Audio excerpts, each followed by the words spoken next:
us and analyzing this thing for the last couple of weeks, and this past Monday pretty much confirmed it for me at least. For others, maybe not. Jim Ross is the man behind the power. Now, people are talking about Linda McMahon, and maybe that has been a thought or whatever, but the man behind this thing is Jim Ross. Why? I'll give you the reason why. Jim Ross was fired from Vince McMahon, and he's mentioned that on television. Jim Ross was dogged out by Vince McMahon. Jim Ross actually pumped up the original Kevin Nash, the second not Kevin Nash, I'm sorry, the Diesel and Razor Ramon deal. Why? To dog Vince McMahon out. Now, so in the end, I think that it's going to be a bill for Jim Ross to become the higher power and allow The Undertaker to destroy Vince McMahon and take over his company. Well, that sounds pretty good. Okay. I like that idea. Now, after WrestleMania, when Austin totally beats the crap out of The Rock, do you see him and Paul White in a big feud? Eventually, everybody, it's looking like it's going to be Austin and Paul White right after WrestleMania, but I think Paul White and Mankind, I think they need to give Mankind a vacation, like take a month off and heal his body. But Paul White will probably feud with someone else. They could take anybody and just let him feud just to get his feet wet in a WWF. But it's going to be a build. Of course, they're already building up for The Rock and Paul White and Austin and Paul White. So SummerSlam, we'll see something, and then WrestleMania, it'll be the Giant and Paul White. The Giant Paul. Paul White. That would be an amazing match. I don't know. That'd be something. He defied all space and time. Vince McMahon's done it again. I mixed The Undertaker and Paul White. Wow. Okay, for Mr. Katz, Rey Mysterio Jr. Mm-hmm. Now that he's beaten Nash and he's beaten Bigelow, what's next for him? How much more of a push is he going to get? I'll tell you where I'd go with it personally. I was thinking about this after watching him beat Bigelow on Monday. Is instead of doing the whole giant killer where every week he just happens to be matched up against maybe next week Norton or Ron Reese or whoever. Yeah. I'd like to see him just start going after giants and saying, I'm not waiting for you to come and get me now. I'm the real giant killer. I'm going to come into the ring. I don't care if you're 7'9" or if you're 500 pounds. I'm going to take you out with a chair, and I'm going to show you I mean business. And even draw on the fact that when I came into this business, they branded me, said I could only be this type of wrestler. I could only do the aerial moves. I'm going to prove to you I can beat every one of you bigger guys by taking you down on my terms when I want, and maybe showing some drive and initiative we haven't seen out of him. And I think, frankly, a lot of the hardcore insider fans will attest to this as well. They like it when you refer inside into this business. Right. They get a little kick because these are the sort of people that grow up and love following the dirt. And there's a part of me that gets a cute little kick out of it too. Just because for years I always used to think the same thing. I would go, oh, what if he says shoot? What if he calls somebody a mark? That sort of thing. That's fun. Rey Mysterio's got so much potential. It's going to be hard to screw it up, really. I just think do something different. Have him go after. Have it work on his terms because it'll make him look like a stronger wrestler on the whole. Definitely. There you go, man. Great to see him wrestle Hogan, maybe beat Hogan. I don't see that happening. Where in Ohio are you from? It'd be a great thing. I'd like to step up to my niece and nephew whose birthday party's tomorrow. Brian and Lauren, I love you. Peace out. Hey, what part of Ohio are you from? Coshocton. Coshocton. No idea where that. I'm a Michigan boy, but it's good to see people back in the Midwest. Like right in the middle of nowhere. So. Wow. Yeah. All right, thanks, bro. Yeah. Peace. Shadow, by the way, before I forget, sorry to cut you off. I Sure. just saw your cigar sitting here, and I realized last time I saw you was after Super Brawl at the Cow Palace, if I remember correctly. It was Piper Hogan, that classic main event, at the bar, and you gave Eric Bischoff and myself a cigar, and I realized I owed you one. Hey, man. There you go. Beautiful thing. Not as big as mine naturally. But, genetics, what can you say about that? To wrestling, my friend. Hey, thank you very much. Love that. I'll smoke that on my way to Vegas there this weekend. Hey, beautiful. Thank you, man. Appreciate it. Hey, wait a minute. What is that? That's a cheap. I won that in Windsor, Canada, with a good couple of rounds of roulette on my 19th birthday. Wow, I bought myself beautiful, a box man. of Cubans. Had sitting in my humidor here at I home. was looking at it. It says Habana. It doesn't say Havana. It says Habana. Well, you know what? I think that may be Uruguay. I'm not sure. Who knows? Well, this looks like a real deal here, brother. I appreciate that. No very problem much at all. Hey, wrestling fans, a beautiful day in the neighborhood. Shadow's got a cigar. Luther in Little Rock, Arkansas. Step up, please. What's up with Billy Gunn's injury? Billy Gunn. Who's Billy Gunn? Oh, Mr. B.A. Not a fan of Billy Gunn, are we? No, not Yeah, really. Yeah, I mean, join the club. There's no injury. He'll be wrestling at WrestleMania, and he'll be a part of that four-way or triangle thing or whatever they got going on there. So they're going to stick it to the triangle match, the Intercontinental title? Yeah, most likely he'll win the title. Because it wasn't a clear winner this past Monday, right? No, sir. No, sir. No, sir. No, sir. He'll probably defeat Val Venus and become IC champ, unless he screws up between now and then. What's up with Luger and how long is he going to be in the NWO? Luger, NWO. That's one of those things, frankly, as far as Luger goes, it's always wait and see until Sting comes back. Because where one guy goes, the other, it's like a push and pull throughout their careers. Right. Yeah, it just depends, really. It depends, really, what the state of the NWO is, I think, how things are going. Luger, I've always felt Luger's at his best when Luger is just an untouchable, bad A $. He's just, he's just a jerk when they do that right. When he's just look at me, look at my muscles. He's like the unattainable sort of guy that always is a great heel in wrestling. Right. I always thought, you want to know the thing that I think hurt his character when he first came back, and it just shows you what kind of guy I am for the wrestling aesthetic, is they brought him back with generic music instead of having his old killer music from when he was first in WCW. And I used to love that music when I was a kid, and it gave you chills because like this guy is a machine. Luger should be like the Terminator of wrestling in his own way, because he's just like he's like the flawless one in his own way. He just moves. Everything is programmed. Everything down to the torture rack. The torture rack is still a great finishing maneuver. Yeah, it's a great man. They could put it over a little bit more maybe or whatnot. But Luger is always another one of those guys that could really be used to his full potential there. But I think to do that, you might have to take him out of the NWO, give him a run on his own as a singles heel, and then see where you can run with it. Maybe bring back some of the narcissistic elements and whatnot. Those were fun. See where it goes. True. There you go, man. All right, thanks. Thank you. Hey, you know what? And let me ask you a question. Next time you see Luger, ask him what is with the He's very excited. He's NWO now. What's with the O? You'd be saying if you were hanging out with Elizabeth too, wouldn't you? Yeah, I guess so, huh? Peter in Wildwood, New Jersey. Step up, Peter. Hey, how you doing, Shadow? Good, sir. How you doing, Jeff? I'm doing well. Why is WCW such an embarrassment? Well, everybody's entitled to their own opinion, Peter. Why is this such an embarrassment? It's not an embarrassment. They're trying to do something that maybe there are flaws, and I think that's evident maybe in the fact that the ratings are down and people are not following the product as strongly as they did. I don't think anybody would tell you otherwise. The ratings are down. The numbers signify something's up. Is it an embarrassment? No, I really don't think so. They're taking a different route because of the political nature of the ownership of the company, and that's something people forget. Don't forget, Vince McMahon owns Titan Sports, owns the World Wrestling Federation. Vince McMahon is his own boss. He answers to himself. So what's good for the conscience of Vince McMahon is good for the direction of the WWF, whereas what's good for the conscience of Eric Bischoff or Kevin Nash or Jeff Katz or Mark Madden or whoever is not necessarily good for the conscience of Harvey Schiller, of Ted Turner, of so on and so, of Time Warner, and so on and so on. Yeah, it's I understand. I'm not trying to I understand. Also, I don't mean to cut you off, but also, Shadow. Yeah. I was glad to see that Vince McMahon confirmed Undertaker's long lost brother, on Raw. Solid source, baby. Oh, that's the Mark guy. That's Mark Jabroni I was telling you about. Yeah, Mark Jabroni from Wildwood, New Jersey. We got a lot of them there in Wildwood, don't they?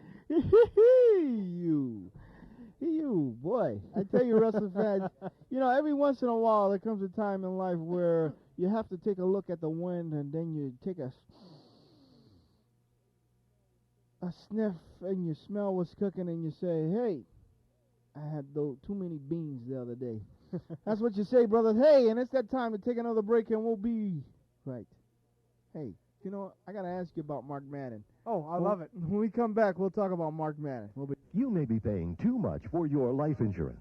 Most people are not aware that the premiums for the same level of coverage can be dramatically different from company to company. By shopping around, it's possible to save hundreds or even thousands of dollars. Most people don't have the time nor the expertise to do a proper job of shopping for life insurance, but the best quote organization will do the shopping for you for free. They compare rates from the country's highest-rated life insurance companies. And when you call their toll-free number, they'll send you a free, no-obligation comparison of the policies that represent their best value for you. Listen to this. I'm 40 years old, and Best Quote found a $250,000 term life policy for me for only $18 a month. The other rates I've been quoted didn't even come close. Find out how tens of thousands of others have saved up to 70% on their life insurance. Get your free comparison by calling Best Quote's 24-hour toll-free number now. Call 1-800-962-8619. That's 1-800-962-8619. Coverage is available in most states. This is CRN, the Cable Radio Network.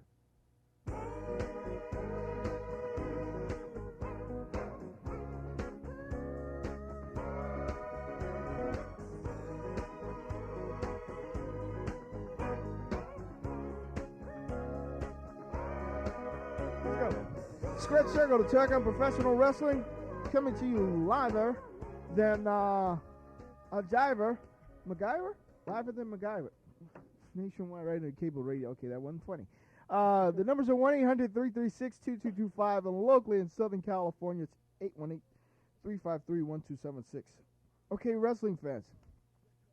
Tonight we have Jeff Katz from World Championship Wrestling here, and we're discussing professional wrestling at its best, wrestling fans. So your opportunity to talk is your opportunity. But, Jeff, I got to ask you, Mark Madden, what the dilly with this guy, man? Everybody's critical of Mark Madden. Now, let me tell you something. I know Mark Madden pretty well. So what are your thoughts? Okay. I'm kind of curious to hear. I talked to the guy. I met the guy at a forum show or a Vegas show or something like that, and he gave me his card. I said, "Hey, man, like, come on, break down, come on the show, we'll talk, blah blah blah and stuff." And then he said, "Sure, I'd love to do your show." So I call him up, and his mom answers the phone. And I'm like, dude, wow, you what, 34, 35, and you, what's up, bro? I had a chance to talk to the lovely Mrs. Madden earlier today, as a matter of fact. I haven't talked to Mark in a little while, but Mark, I worked with him for like a year and a half. He was my broadcast partner. And Mark Madden's got his critics and everything like that, but the fact remains, this guy should be on television right now. Really? Mark Madden, I'll tell you this, having worked with him, all right, Mark Madden, if there's anybody that, I think one of the things that hurts maybe WCW's product is there's no heel commentator. And it hurts your heels to not have a guy sitting there making a big deal out of how nefarious they are, the crazy acts they're doing, and what genuine jerks they are. No one could do that any better than Mark Madden. Really? Mark Madden is an A1 broadcasting talent, and it's a shame he's misused. That guy, I cannot say, he's a blast to talk to. He knows wrestling very well. He's a smart guy, too, and people don't give him enough credit for being, and people, they dig on his weight or whatever, not, they shouldn't be on TV because of his weight.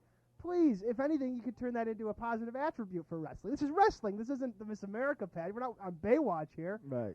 Mark Madden is for all the controversial things he says, the guy makes, at least his points are valid, and he believes in them, and he really, stands by his guns for the most part there, and he gets in trouble every now and then for it.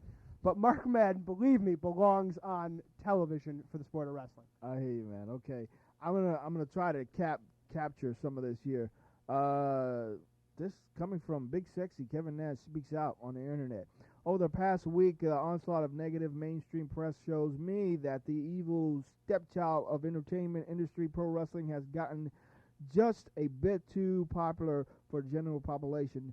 Anytime wrestling, or any for that matter, gets hot, it seems the American public tries to take shots at it. That leads me to the USA Today cover story last Friday, February 26th, on the coverage last week on Inside Edition. It seems some mother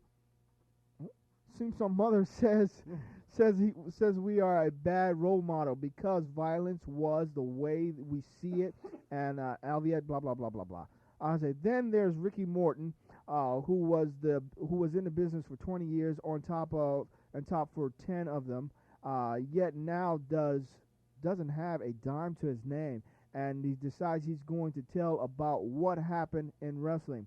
The guy hasn't been in the business for the last 10 years, anything he did back in the 80s, so I guess that was what those guys did back then. I guess that's why they don't have any money. But the guy in the business today have mutual funds, retirement plans. We don't put every dime we make. Oh, I can't read that. Another one, a critically acclaimed expert in Inside Edition, was some job guy, blah, blah, blah. But basically, he goes on and he talks about some of the things in the that was mentioned, the drug abuse and how wrestling has gotten out of hand and things of that nature. And he also mentions the EWF, the Extreme Wrestling, Backyard Wrestling, how kids enjoyed professional wrestling. Here it is right here. It says, and just pro wrestling, then it began, what do I do? What do I know? He says, I'm a pro wrestler. Then you've got kids in their backyards with Extreme Wrestling Federation. What's the difference between that and when I was a kid, we watched football games on Sunday, and then in the backyard we tackle each other. So he basically says that people criticize professional wrestling in a lot of aspects, and they don't understand the business. And you got kids that are growing up loving wrestling and wanting to be wrestlers and doing everything they can to become professional wrestlers. But then you got guys that get bitter and retire and stuff and stuff like that. So I'm just kind of recapping. Kevin Nash said some good points on wrestling and stuff, and I'm bringing that up because I wanted to ask a question. What's the story on Kevin Nash? What's your thoughts on Kevin Nash? You think at this point now, most people know already that Kevin Nash is like basically the man in WCW because he is he's behind the scenes. He's booking the shows. Yeah. Okay, as they say in some corners of the business, yes. He's the man with the pencil.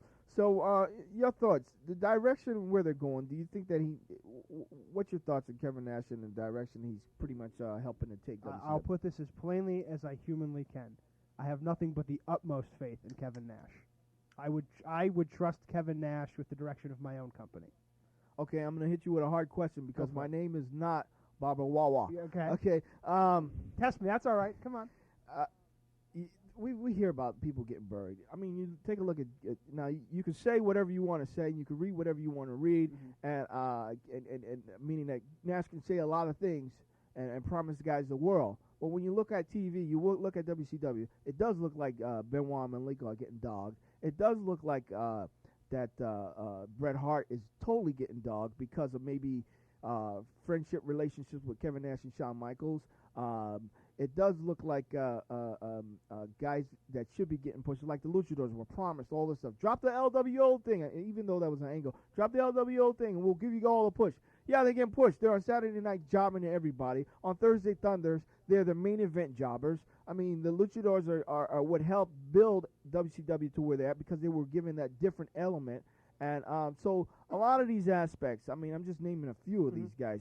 You look at Raven. They started with this montage of videos, and then they dropped it, and then they added something, and then now Raven's back, and they haven't even named his sister. And then, okay, I'm going on. I can go on and on. But I'll tell you some good things. One of the positive things, the Ernest Miller and the Scott Norton, that is what brought WCW to the table, in my opinion. The Scott Steiner and Goldberg, that was beautiful. 2 instances in the last couple of weeks that I thought was, man, if you do more of that, you'll gain things. So in my opinion, where they're going, is there going to be really open doors for some of these guys? In your thoughts? I mean, like a Benoit, I think Benoit can make it all the way to the world title if they push him right and if the angles are right. I think so. I agree with that point on Benoit. I think from talking to Kevin, I'll give you an example. I had the chance after the past Los Angeles house show in January, spend a little time with Kevin after the show and talk just about the business. And I like to talk and just compare thoughts every now and then. And he's a very intelligent guy, and I think that comes through on his character. But people need to understand Kevin Nash understands this business, and I think Kevin Nash, from talking to him, thinks that there's got to be some sort of mix. You have so many different sort of styles in wrestling. I think there's like 80 guys under contract in WCW, and it's hard to have to work with all those guys. You're not going to make everybody happy all the time. Now, as far as Benoit and Malenko go, at the moment it looks like they're going to be a tag team, as obvious by the tournament. And I know that there are big plans for the tag team tournament. I know that the tag team tournament is not the tag, just tag team division, excuse me, is one of the big things I want to start building around because tag team wrestling has been at a all-time low in the 1990s, I would say. And I think it's just a matter of time on that. And I think, you see all the stuff in the sheets about the Vanilla Midgets comments. I don't know if that's true or not. I wasn't there. But I can tell you just between he and I, he's spoken highly of both of them. And it's just one of those things where I don't know. I don't know what's going through his head on that issue. But is there money to be made involving both these guys? Yeah, I think so. It just requires the right situation, and I think that's what they're looking for right now. The way wrestling works, and in order to be successful, I think in 1999 in the world of wrestling where cable television is so dominant, it's almost like you get these roadblocks, and when you move them, things just start to sort of fall into place. And the roadblocks come in all sorts of different shapes and sizes, be they your music's not as good, or so the aesthetic things or whatnot. But I think the little things in this company, when those are corrected, and the guys will start to fall in place after that, and things sort of take care of themselves. You've got to have the knowledge of where you should put a storyline and where you want to go with the company. But it's the little things, I think, that are going to make guys like Benoit and guys like the luchadors and stuff fall into the right place. And that means using the cruiserweight division as a linchpin of WCW and putting these guys over as mainstream wrestling stars. Right. All right, and that helps them. It helps the cruiserweight division. It helps Kidman if that's who you're going to build it around. It helps everybody because it helps business. Right. The same thing goes with the tag team division. It's just an issue of presentation half of the time here.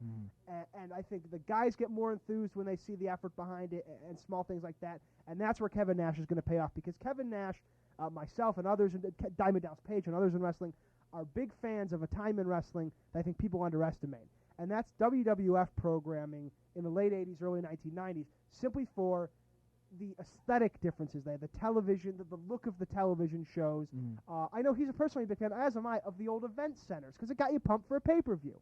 Instead of telling me 8 million times during a Nitro that it's going to be Hogan and Flair in a first blood match in a cage with barbed wire on top, I want to see the graphic of Hogan like this with his back to Flair, and Flair's posing also with the cage in the background that says uncensored. That gets me pumped, and it's an optical thing, it's a mental thing. And Kevin Nash appreciates the mind games involved in wrestling. That's where it's going to pay off, and I truly think he's going to do a good job there. Okay, that covers the whole gamut of Kevin Nash stuff, I know. Okay, well, I hope so, brother. Here's a moment in wrestling that enjoyable to everyone. WrestleTainment Ray in Grantsville, New York on Heron Cable. WrestleTainment, step up, brother. Shadowman, this is about the BWF as you requested. All right. Out in Las Vegas, there's a brand new show ran by a man with the name of Buffalo. Yeah, Buffalo Jim owns the BWF, Arizona Wrestling, where the training's rough. Yokozuna runs the gym. He can teach you wrestling pride. They're breaking out a new group here in 1999. The Buffalo and Yoko shadow calling matches from time to time. Be sure to watch them if you can. Live on the internet, on Buffalo website. It's the next best place to go. Beautiful thing right there, WrestleTainment, and I appreciate that, brother. I hope he hasn't sold the remix rights to that yet. I'd like to get my hands on that. Jeff Katz is enjoying it, brother. I'd like to say something to Jeff Katz. Yes, sir, go right ahead. Jeff Katz, I think that WCW has some really good wrestlers, but I think that, when you're talking about what's going on down at WCW, you're making it sound like a show I want to hear. But when I'm watching it, it's looking like something that I want to turn over. Well, what can I say? I'm enthusiastic about the product because I'm an optimist.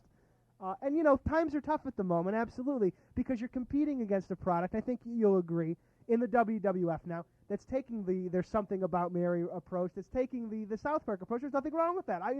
I'm just came out of college. Give me good raunchy humor, and I'm having a good time. It's just you got to take a different approach, and what's good for them isn't good for us. And we kind of need to find our niche at this point in time. Our niche for a while was doing, a certain type of wrestling show. You know what I truly think it might be now? I look long-term here, and I think that WCW Monday Nitro has the absolute potential to be a Monday staple, kind of a tradition on cable television for 20 years. I'd love to see it turn into the Monday Night Football sort of feel, because whereas their wrestlers are portrayed more as superheroes in a way and much more fantastic, and you've got the Brood and you've got the Undertaker and whatnot. Ours tend to be more, athletes and sports personalities. That's just the way we market our wrestlers. And you look at Goldberg as an example of that. If you build around that and you give it a Monday Night Football sort of feel, it really stands a long-term chance of being a big piece of cable television. Whereas, frankly, I'm worried, as far as the WWF product goes, I'm somewhat worried, just as a wrestling fan, that sort of thing tires. And I'll give you an example. I did some training with the Second City Comedy Troupe in Detroit over the summer, and my instructor said something to me that stuck, and I think that really applies to wrestling now. He says it's not a hard thing to work blue. It's very easy to do raunchy humor.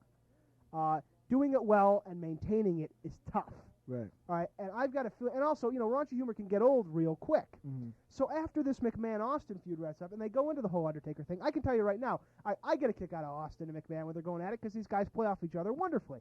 But do I want to see McMahon and the Undertaker? That doesn't do much for me. Right. And you're going to stand to lose some of the momentum there, and that's where things start to fall into place for us. Maybe it's just we need to find our own niche, and there are ideas on what our niche is, and it's just setting a plan and following through on that, and using your points. It's not a hard process at all. It really isn't. There you go, Ray.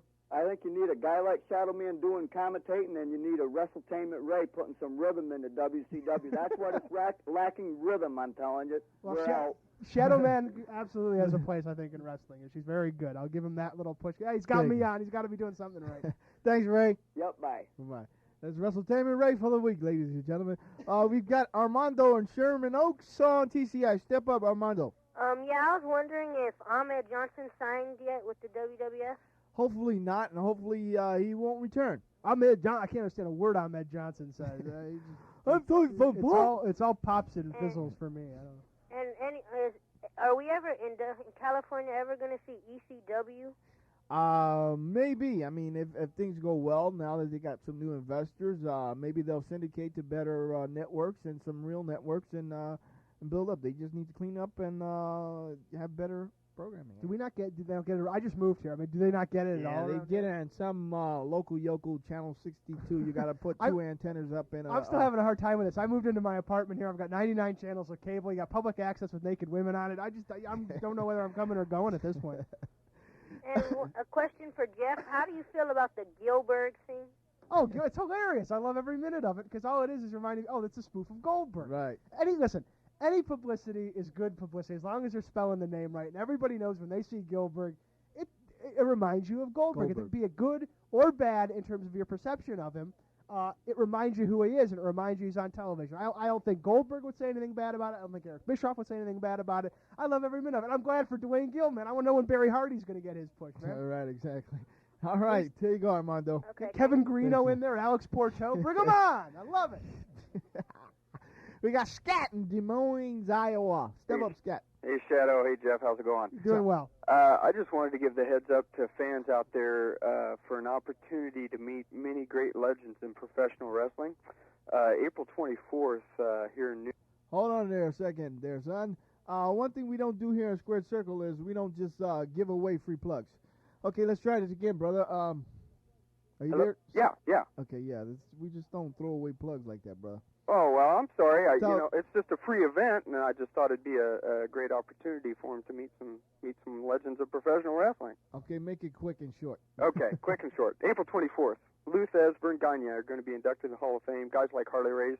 This is the museum, right? Yeah, and Gordon Solie are going to be there.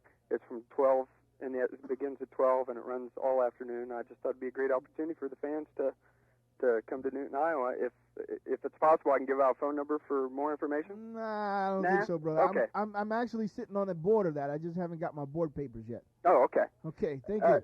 I had a question for Jeff. Okay, then go right ahead then.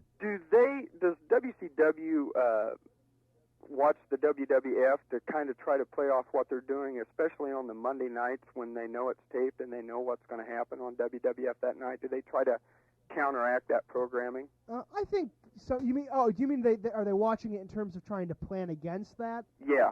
Especially on Monday nights when it's taped and you guys know what the WWF's got in store for you. I don't know. I think something like that sort of decision comes down in whenever time Kevin Nash is sitting down plotting out the show, plotting out the quarter hours. That's the only person that would know that if you're sitting in that room. I imagine some thought goes into it just because, strategy in its very nature says you plan against what your enemy is doing, as Sun Tzu would say. Right. I really can't tell you. I do know that, guys know what's going on. And, I talked to, WWF was in East Lansing, Michigan, where I went to Michigan State University this past year to tape a Raw. And so I went and visited Sean Waltman and Jeff Jarrett, who I had known from WCW. And they kept up with what we were doing. And, I have basic knowledge of what the WWF is doing. I don't watch their product as much as I used to, obviously. Everybody seems to know. But as far as actually sitting down and plotting against them, that's almost counterproductive in a way because you got to put more worry into your own product instead of what the other guys are doing. But as far as little strategic things of knowing, okay, they're gonna break for this here, or this could be possibly their lowest rated quarter hour, and we maybe could plan against that to build momentum. I would certainly hope they're doing that because it's a wise move in the way the ratings war is going, but I can't tell you for sure. Okay. And does WCW have any new acquisitions that they're planning on bringing in, or? But with the 80 guys I got under contract right now, not that I know of, you never know. Keep your eyes open. Okay. There you go, man. Thanks a lot, guys. Thank you. Have a good one. We got Jeff in Redondo Beach, Century Cable. Step up, Jeff. Hey, Shadoweman.